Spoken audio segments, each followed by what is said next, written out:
င်္ဂလာပါဗျာဖိဝေမှာဒီညီမလေးမေးထားတဲ့မိကွန်းကအားလုံးလည်းသိကျင်နေကြမှာဖြစ်ပါတယ်အမိုယူနှစ်နှစ်ပြည့်တဲ့လူတွေပေါ့နော်အမိုယူနှစ်နှစ်ပြည့်ပြီးသွားရင်ဗီဇာတော့ဟုတ်ပါပြီဝက်ပတ်မေးတရားဘယ်လိုလဲဘယ်လိုတိုးရမှာလဲပေါ့နော်အဲ့အတွက်ကျွန်တော်နှစ်ပိုင်းခွဲပြောပြမယ်နော်အမိုယူနှစ်နှစ်ပြည့်သွားရင်ကိုကအလုပ်ပြောင်းဖို့အစီအစဉ်ရှိတယ်ဆိုရင်ကြိုပြီးတော့ဗီဇာကိုတက်တန်းတိုးထားပါဘာလို့လဲဆိုတော့အလုပ်တခြားမှာသွားပြီးတော့ရှောက်တာတော့အလုပ်စမှတ်တာတော့ဆိုရင်တထေးတွေကအရင်ဗီဇာကိုအရင်ကြည့်တယ်ဒီတယောက်ကဗီဇာနေထိုင်ခွင့်ရှိသေးလားကြံသေးလားနေထိုင်ခွင့်တစ်လပဲကြံတော့2လပဲကြံတော့တယ်ဆိုရင်သူတို့ကတိုးရတာတွေပါတယ်မသိတော့သူတို့ကလက်မခံနိုင်တော့ဘူးအဲ့ဒါကြောင့်မို့လို့မနေ့ကညီမလေးတယောက်ဆိုရင်လာတိုးတာပေါ့နော်3လတောင်လူသေးတယ်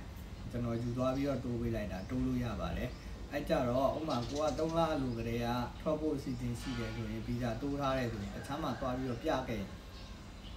ဗီဇာက2နှစ်ထပ်ရတယ်3လကျန်2နှစ်နဲ့3လတောင်ကျန်တယ်ပေါ့နော်အဲ့ကြတော့အလုပ်ပြန်ပြီးတော့ရှာရတာပို့ပြီးတော့ကိုယ့်အတွက်အဆင်ပြေမယ်ပေါ့နော်အလုပ်ပြောင်းမဲ့အစီအစဉ်ရှိတယ်ဆိုရင်တကယ်လို့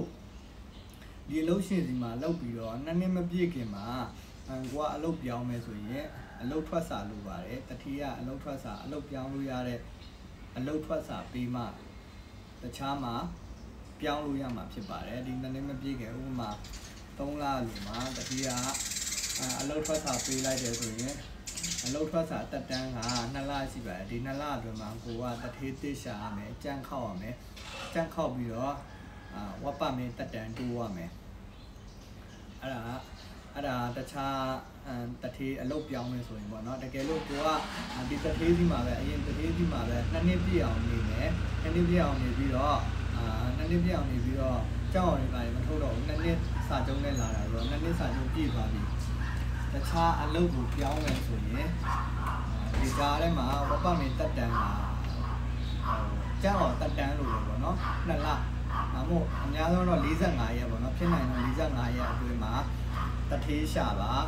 ဝက်ပတ်မင်းတက်တန်းတိုးပါမဟုတ်ရင်တော့ဝက်ပတ်မင်းတက်တန်းတိုးလို့ရမှာမဟုတ်တော့တည်သွားမှာပဲဖြစ်ပါတယ်เนาะကြောက်အောင်သဘောလို့ပဲเนาะသူကဒီဘက်က2နှစ်ပြည့်ပြီးသွားတာနဲ့ကိုကဝက်ပတ်မင်းအလုပ်လုပ်ခွင့်မရှိတော့ဘူးဒီကြားထဲမှာကိုကတထေးရှာရမယ်ဝက်ပတ်မင်းတက်တန်းတိုးရမယ်ငယ်လို့ကိုတထေးရှာမရသေးဘူးလို့တထေးငားတွေနဲ့ရှာပြီးတော့ခဏသူ့ဒီမှာခဏဝင်ပြီးတော့ဝက်ပတ်မင်းတက်တန်းတိုးထားပြီးမှတစ်ခါကိုတထေးရပြီဆိုမှတိုးထားတဲ့လူရနေတစ်ခါအလုပ်ထွက်တာပြန်တော့ပြီးတော့တတိမှာအလုပ်ဝင်တာပြန်ဝင်အဲ့လိုလုပ်ဖို့အကြံပေးချင်ပါတယ်เนาะမဟုတ်ရင်ကတော့မတိုးဘဲနဲ့အကြာကြီးဖြစ်ထားလိုက်ရင်ဟိုဘက်မှာတက်တန်လေးတည်သွားမှာပဲဖြစ်ပါတယ်ခင်ဗျာ